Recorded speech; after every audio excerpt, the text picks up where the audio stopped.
अथ श्री शिवरक्षा अस्तोत्रम्।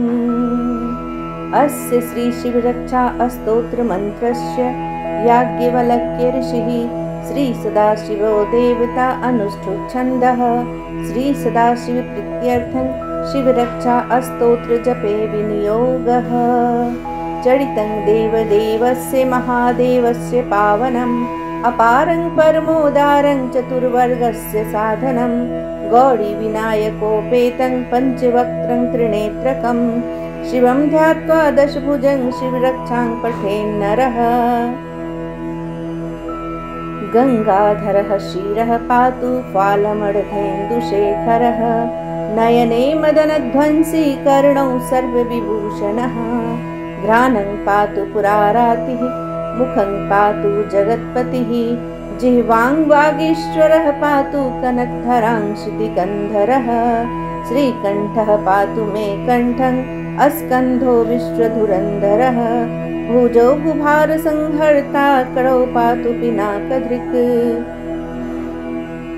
हृदयं शङ्करः पातु जठरं गिरिजापतिः नाभिं मृत्युञ्जयः पातु कटिं व्याघ्राजिनाम्बरः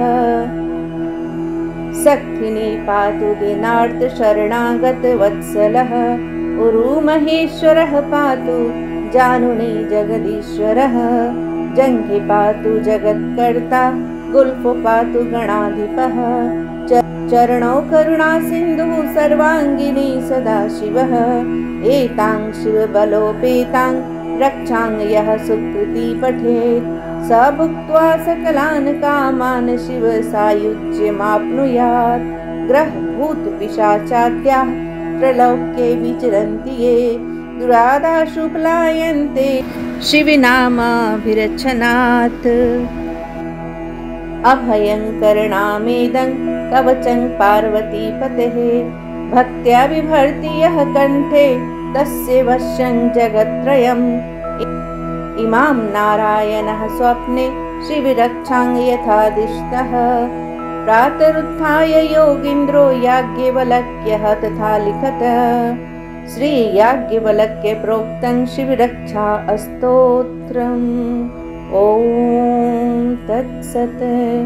ॐ श्री पार्वतीपतये नमः। ॐ नमः शिवाय।